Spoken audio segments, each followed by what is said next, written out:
আসসালামু আলাইকুম, আমন্ত্রণ জানাচ্ছি মাই টিভি সংবাদে। আপনাদের সঙ্গে আছি আমি আশিদ আলী। শুরুতেই জানাবো সংবাদ শিরোনামগুলো। 17 মে থেকে দেশের বিশ্ববিদ্যালয়গুলোর হল খুলে দেওয়া হবে। পাঠদান শুরু 24 মে। দ্রুত হল খুলে দেওয়ার দাবি শিক্ষার্থীদের। কুয়েতে সাজাপ্রাপ্ত লক্ষ্মীপুর 2 আসনের সংসদ সদস্য কাজী শহীদ ইসলাম পাপুলের সংসদ সদস্য পদ শূন্য ঘোষণা।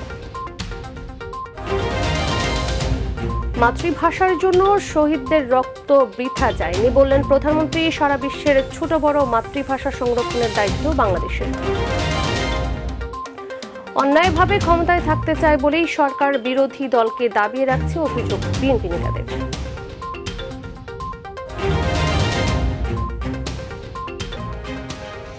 বলছিলাম সংবাদ শিরোনামগুলো, এবার বিস্তারিত। আগামী 17 মে থেকে দেশের বিশ্ববিদ্যালয়গুলোর হল খুলে দেওয়া হবে। বিশ্ববিদ্যালয়গুলোতে ক্লাস শুরু হবে আগামী 24 মে থেকে। দেশের শিক্ষা পরিস্থিতি নিয়ে জরুরি সংবাদ সম্মেলনে শিক্ষামন্ত্রী দীপু মনি এই কথা জানান। বলেন, 24 মের আগে কোনো শিক্ষা প্রতিষ্ঠানে কোনো পরীক্ষা নেওয়া যাবে না। সরকারি বেসরকারি বিশ্ববিদ্যালয় খোলার আগে সব শিক্ষক ও শিক্ষার্থীকে টিকা নেওয়ার কথাও বলেন তিনি। মোবাল্লিক করিমের রিপোর্ট।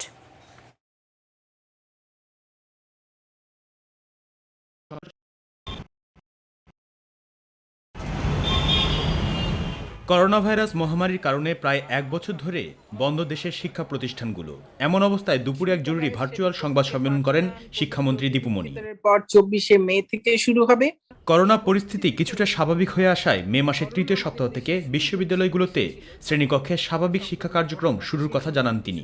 সকল বিশ্ববিদ্যালয়ে শ্রেণীকক্ষে পাঠদান পবিত্র ঈদ উল ফিতরের পর 24 মে থেকে শুরু হবে এবং সকল বিশ্ববিদ্যালয় সমূহের আবাসিক হল সমূহ আগামী 17 মে থেকে খুলে দেয়া হবে। শিক্ষামন্ত্রী বলেন, আগামী 24 মের আগে কোনো শিক্ষা প্রতিষ্ঠান কোনো পরীক্ষা নিতে পারবে না। জানান, বিসিএস পরীক্ষার তারিখও সমন্বয় করার কথা। অনলাইনে ক্লাসগুলো চলবে, কিন্তু কোনো শ্রেণীকক্ষে পাঠদান হবে না এবং কোনো পর্যায়ের কোনো ধরনের কোনো পরীক্ষাও নেওয়া হবে না। সকল ধরনের পরীক্ষা এই সময়টা বন্ধ থাকবে। সব পরীক্ষাই হবে বিশ্ববিদ্যালয়ের শ্রেণীকক্ষে পাঠদান শুরু হবার পরে। আমরা সব পরীক্ষাগুলো গ্রহণ করব পর্যায়ক্রমে। স্বাস্থ্যবিধি মেনে শ্রেণীকক্ষে পাঠদানের পাশাপাশি শিক্ষার্থী ও বিশ্ববিদ্যালয় সংশ্লিষ্টদের টিকা দেওয়া হবে বলেও জানান দীপু মনি। আবাসিক হলগুলো খোলার আগেই আমরা আমাদের সকল আবাসিক ছাত্রছাত্রী শিক্ষার্থী যারা আছেন, আমাদের সকল বিশ্ববিদ্যালয়ের শিক্ষক কর্মকর্তা কর্মচারী, তাদেরকে আমরা টিকা প্রদানের ব্যবস্থা করব। স্বাস্থ্যবিধি অনুসরণ পূর্বক বিশ্ববিদ্যালয় খোলার সকল প্রস্তুতি গ্রহণ করবেন এবং একই সঙ্গে তারা এই যে হলগুলো প্রায় 1 বছর হলগুলো ব্যবহার হচ্ছে না, কাজেই হলগুলোর বিভিন্ন ধরনের অবকাঠামোগত সংস্কার মেরামতের সমস্ত কাজ বিশ্ববিদ্যালয় কর্তৃপক্ষ সম্পন্ন করবেন। মোবাল্লিক করিম, মাই টিভি, ঢাকা। সরব হয়ে উঠেছে পাবলিক বিশ্ববিদ্যালয়গুলোতে হল খুলে দেওয়ার দাবি। ঢাকা বিশ্ববিদ্যালয়, জাহাঙ্গীরনগর বিশ্ববিদ্যালয় এবং রাজশাহী বিশ্ববিদ্যালয়ের শিক্ষার্থীদের মধ্যে জোরালো হয়ে উঠেছে এ দাবি। দ্রুত হল খুলে না দিলে বিভিন্ন কর্মসূচি পালনের পরিকল্পনা করছেন শিক্ষার্থীরা। এদিকে মন্ত্রিপরিষদ সচিব জানিয়েছেন, সরকার শিক্ষা প্রতিষ্ঠান খোলার বিষয়ে আন্তরিক, তবে নিরাপত্তার বিষয়টি গুরুত্ব দেওয়া হচ্ছে। ডেনি ড্রংয়ের রিপোর্ট। হল খুলে দেওয়ার দাবিতে সোমবার দুপুর 12টার দিকে ঢাকা বিশ্ববিদ্যালয়ের ডক্টর মোহাম্মদ শহীদুল্লাহ হলের গেট খুলে আচমকাই প্রবেশ করেন বেশ কিছু শিক্ষার্থী।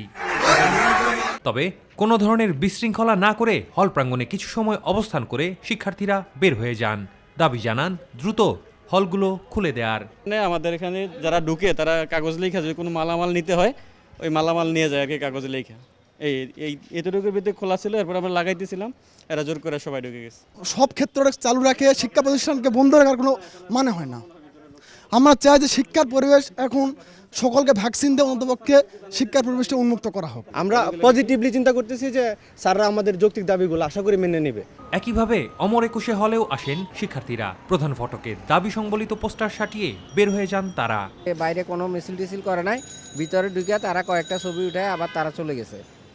লিফলেটগুলা হাতে ছিল। এদিকে জাহাঙ্গীরনগর বিশ্ববিদ্যালয়ের চিত্র কিছুটা ভিন্ন। হল খোলার দাবিতে অবস্থান নেওয়া শিক্ষার্থীদের সংখ্যা বেড়েই চলেছে। শিক্ষার্থীদের সোমবার সকাল 10টার মধ্যে হল ছেড়ে যাবার নির্দেশ দেওয়া হলেও তা মানেননি শিক্ষার্থীরা। সরকারের যে ঘোষণা এসেছে সেই ঘোষণার আসার পরেও শিক্ষার্থীদের আপনাদের মাধ্যমে অনুরোধ করছি তারা যেন সরকারের নির্দেশনা মেনে তাদের নিজেদের নিরাপত্তার কথা চিন্তা করে করোনা বিষয়ক নিরাপত্তার কথা চিন্তা করে, যেহেতু সরকার হল খুলে দেওয়ার আগেই শিক্ষার্থীদেরও ভ্যাকসিন দেওয়ার পদক্ষেপ নিয়েছে, সেটি ঘোষণা করেছেন শিক্ষামন্ত্রী। আমরা আশা করছি শিক্ষার্থীরা সেটি বিবেচনায় নিয়ে হল ছেড়ে দেবেন। এবং পাশাপাশি আমরা অভিভাবকদেরকে অনুরোধ করছি তারা যেন তাদের সন্তানদের প্রতি খেয়াল রাখেন এবং তাদেরকে বোঝান যে হল খোলার দাবিতে অবস্থান কর্মসূচি পালন করেছেন রাজশাহী বিশ্ববিদ্যালয়ের শিক্ষার্থীরাও। হল খোলা না পর্যন্ত ক্যাম্পাসে অবস্থানের কথাও জানান শিক্ষার্থীরা। যৌক্তিক সিদ্ধান্ত আসে তাহলে আমরা মানবো, আর না মানলে এই ফেব্রুয়ারিটা অপেক্ষা করে আমরা মার্চের 1ম তারিখে আমরা সবাই মিলে হলে ঢুকবো। আমরা আন্দোলনটা বন্ধ করছি না, আমরা দেখবো আমাদের গার্ডেন অর্থাৎ আমাদের ভার্সিটি কর্তৃপক্ষ কি সিদ্ধান্ত নেয়, তারপরে আমরা প্রয়োজনে আবার আন্দোলন চালিয়ে যাব। এদিকে মন্ত্রিপরিষদ সচিব জানিয়েছেন, শিক্ষা প্রতিষ্ঠান খোলার বিষয়ে কমিটি গঠন করে দিয়েছেন প্রধানমন্ত্রী শেখ হাসিনা। এই কমিটি খুব দ্রুত বৈঠকে বসবে। শিক্ষা মন্ত্রণালয়কে এর মধ্যেই বসে সংশ্লিষ্ট সবাইকে ডেকে নিয়ে আলোচনা করে একটা সিদ্ধান্তে আসতে বলা হয়েছে, যেটা আগে একটা নম্বর হলো প্রিভিউ করবে যে আমরা খুলবো কিনা এবং কখন খুলবো, কুইকলি খোলা যায় কিনা এবং কি পদ্ধতিতে খুলবো যাতে সেফটিও ঠিক থাকে, প্লাস আপনার লেখাপড়াও হয়। কারণ এতদিন হয়ে গেছে এবং ইংল্যান্ড ছাড়া ইউরোপের অন্যান্য দেশে স্কুল কলেজ খোলাই আসছে ভার্চুয়ালি। তো সেই সব দৃষ্টিকোণ থেকে মাননীয় প্রধানমন্ত্রী ইনস্ট্রাকশন দিয়েছে, যেটা বসে আপনারা ঠিক চিন্তাভাবনা করেন যে আমরা খুলে দিতে পারি কিনা। করোনা মহামারীর কারণে গত বছরের 17 মার্চ থেকে দেশের সব শিক্ষা প্রতিষ্ঠান বন্ধ ঘোষণা করা হয়। 25 মার্চ থেকে বেশিরভাগ বিশ্ববিদ্যালয়ের আবাসিক হল বন্ধ ঘোষণা করা হয়। ড্যানিস রং, মাই টিভি, ঢাকা। প্রতিযোগিতামূলক বিশ্বে শিক্ষার্থীদের প্রায় 1 বছর পিছিয়ে পড়া ক্ষতিকারক, তবে মহামারী পরিস্থিতিতে অনেক কঠিন সিদ্ধান্ত নিতে হয় বলে জানিয়েছেন ঢাকা বিশ্ববিদ্যালয়ের ভিসি ডক্টর মোহাম্মদ আখতারুজ্জামান। বিকেলে হল খুলে দেওয়ার দাবিতে ঢাকা বিশ্ববিদ্যালয়ের শিক্ষার্থীদের স্মারকলিপি দেওয়ার পর তিনি সাংবাদিকদের জানান, কাল একাডেমিক কাউন্সিলের বৈঠকে বিভিন্ন বিষয়ে সিদ্ধান্ত নেওয়া হবে। পরিবর্তিত পরিস্থিতিতে শিক্ষার্থীদেরকে ভ্যাকসিনেশন আওতায় আনা যে সরকারের একটি সিদ্ধান্ত, সেটিও মহৎ সিদ্ধান্ত। যে কোনো মহামারীর সময় কোনো সিদ্ধান্ত পিসমিল হয় না, সেই সিদ্ধান্তগুলো সবসময় জাতীয় ভিত্তিতে অনেকগুলো সিদ্ধান্ত আছে যেগুলো কেন্দ্রীয়ভাবে হতে হয়, সমন্বিত হতে হয়, নইলে মহামারীর অনেক সময় ঝুঁকি বাড়ে।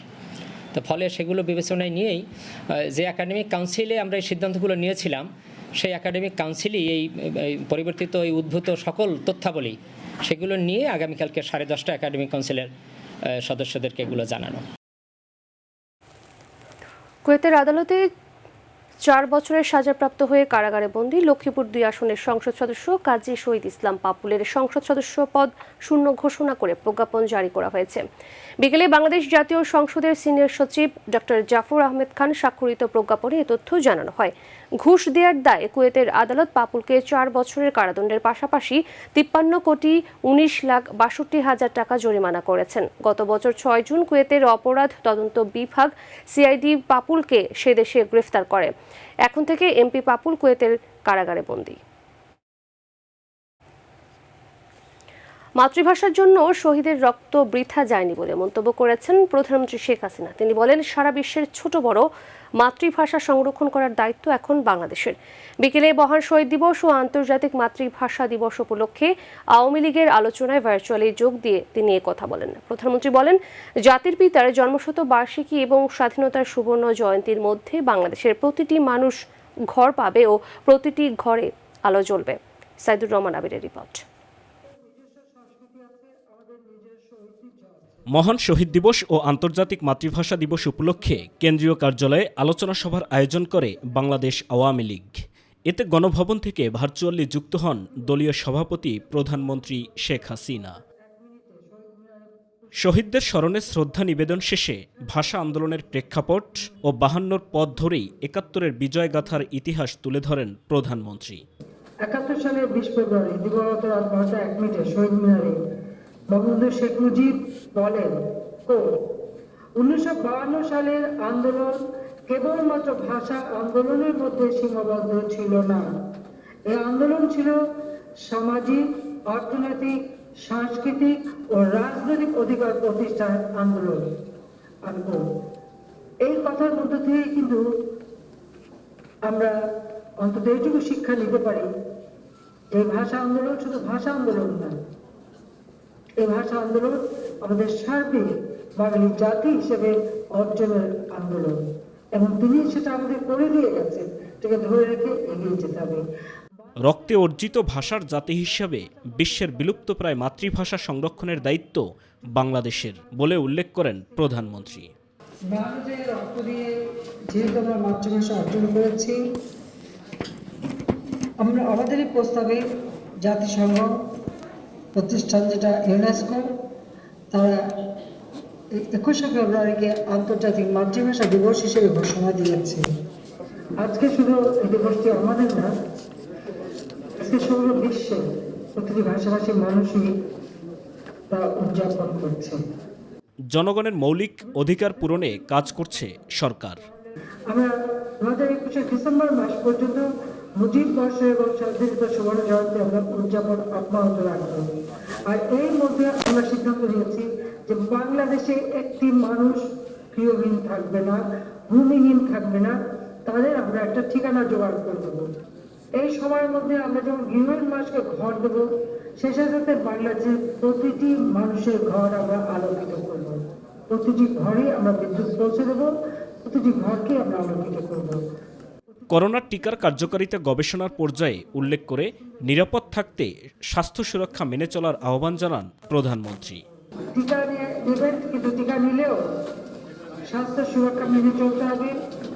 সাইদুর রহমান আবির, মাইটিভি, ঢাকা।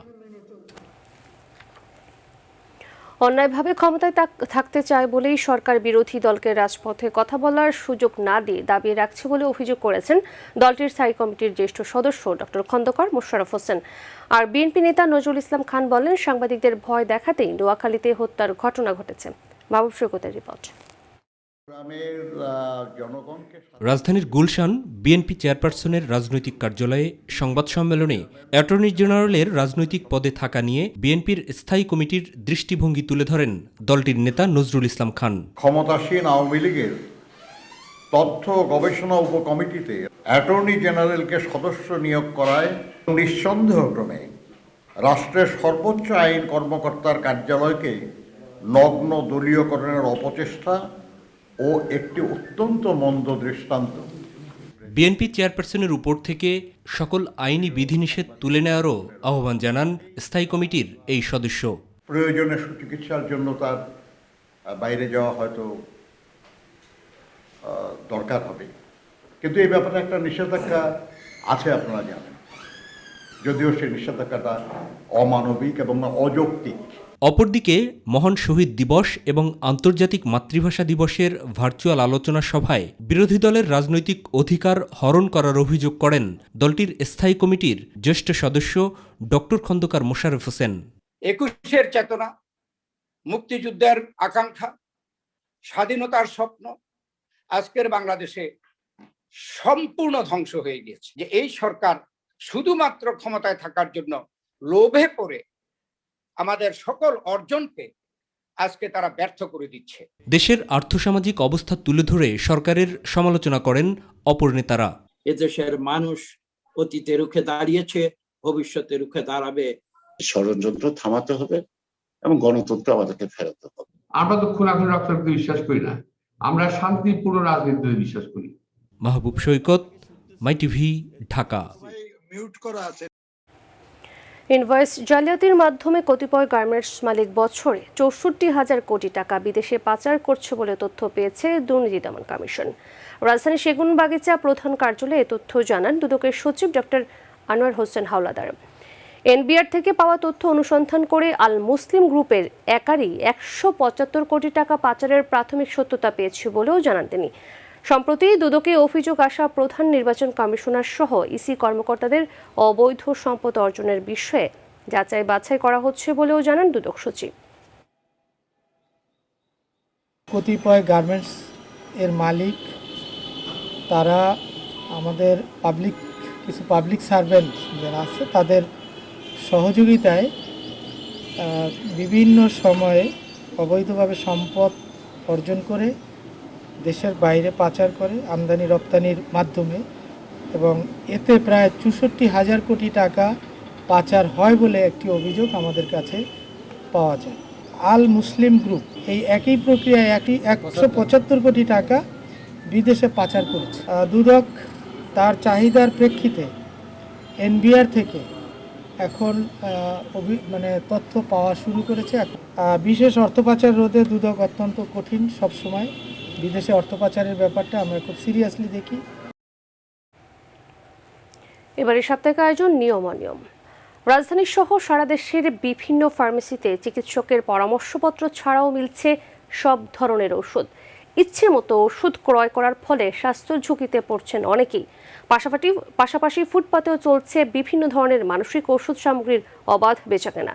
দর্শক, মাই টিভি সংবাদের সোমবারের আয়োজন নিয়ম অনিয়ম পর্বে নগরীতে ওষুধ শিল্পের নানা অনিয়ম নিয়ে কাজী অন্তরের ক্যামেরায় আরও জানাচ্ছেন জাহিদ আহমেদ বাবু।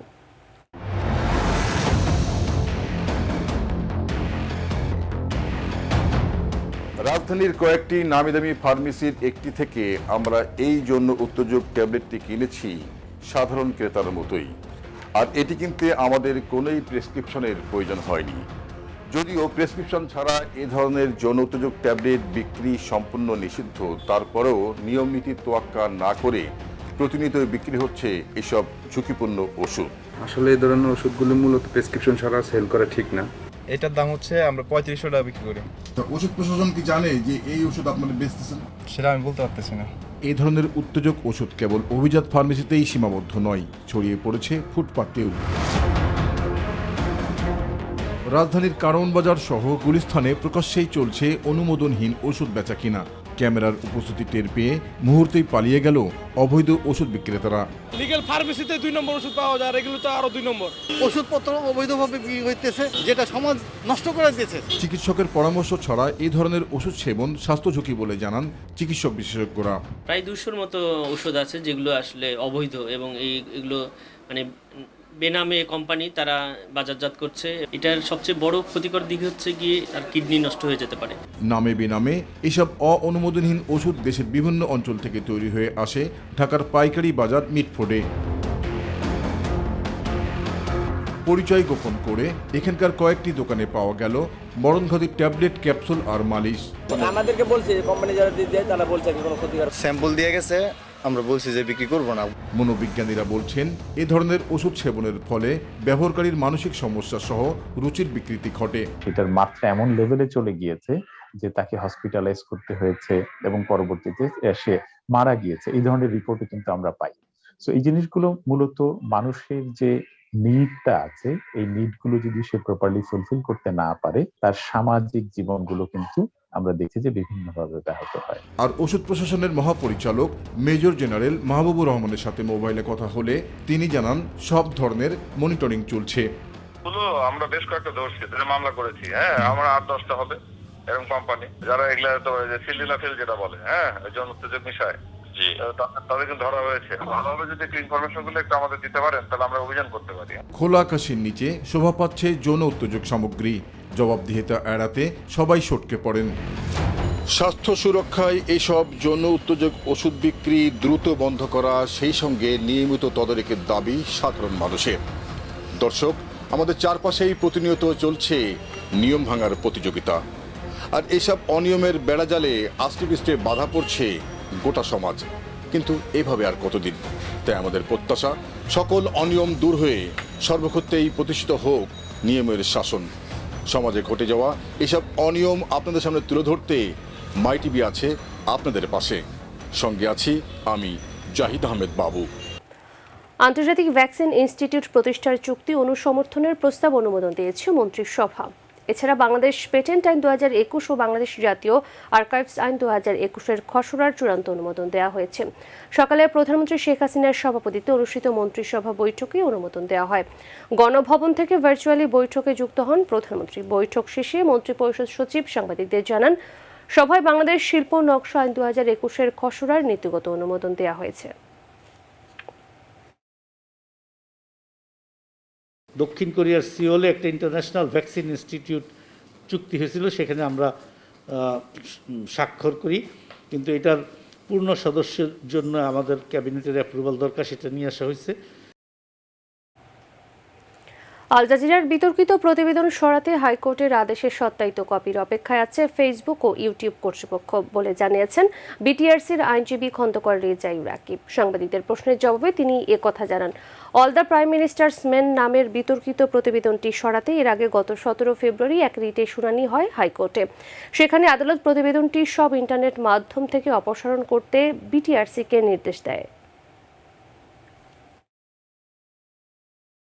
প্রবালদ্বীপ সেন্ট মার্টিনে ভ্রমণে গিয়ে রিসোর্টে ঘুমন্ত অবস্থায় বাচ্চু মিয়া নামে এক পর্যটক মারা গেছেন।